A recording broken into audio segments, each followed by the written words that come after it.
कौन थी बेहद खूबसूरत राजकुमारी फुलवा और क्यों फुलवा के पीछे ऊदल पागल हो गए थे? आखिरकार ऐसी क्या बात थी?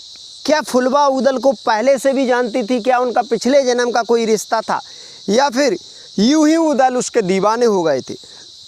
दोस्तों, हम बात कर रहे हैं आज से तकरीबन 1100 साल पहले की। 1100 साल पहले जब महोबे के राजा परमाल हुआ करते थे, उनके दो सेनापति जिनका नाम था आला और ऊदल।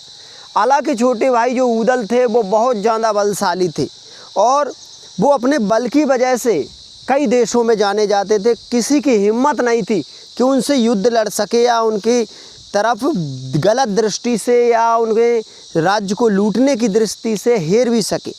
ऊदल जब मकरंदी का नाम आपने सुना होगा, जो शिव भक्त था, भगवान शिव को घोर तपस्या करके उन्हें प्रसन्न करके बार बार उनको प्रसन्न करके उसने वरदान लिया था कि वो एक अमरता का वरदान जैसे हो गया था। जैसे बार बार उसकी सिर को कलम कर दिया जाता था, फिर भी भगवान शिव आकर के हर बार उसके सिर को जोड़ दिया करते थे।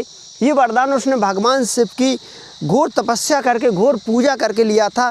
इसीलिए उसे शिव वरदानी मकरंदी कहा जाता था। भगवान शिव का वरदानी था वो, और युद्ध के समय भगवान शिव स्वयं उसकी सहायता के लिए आते थे। और उसी मकरंदी की बहन थी फुलवा, जिस फुलवा पर ऊदल दिल हार बैठे थे।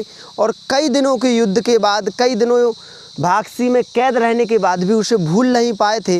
और आखिरकार घनघोर युद्ध करने के बाद ऊदल का फुलवा से विवाह हुआ था और फिर अंत समय तक फुलवा उनके साथ रही।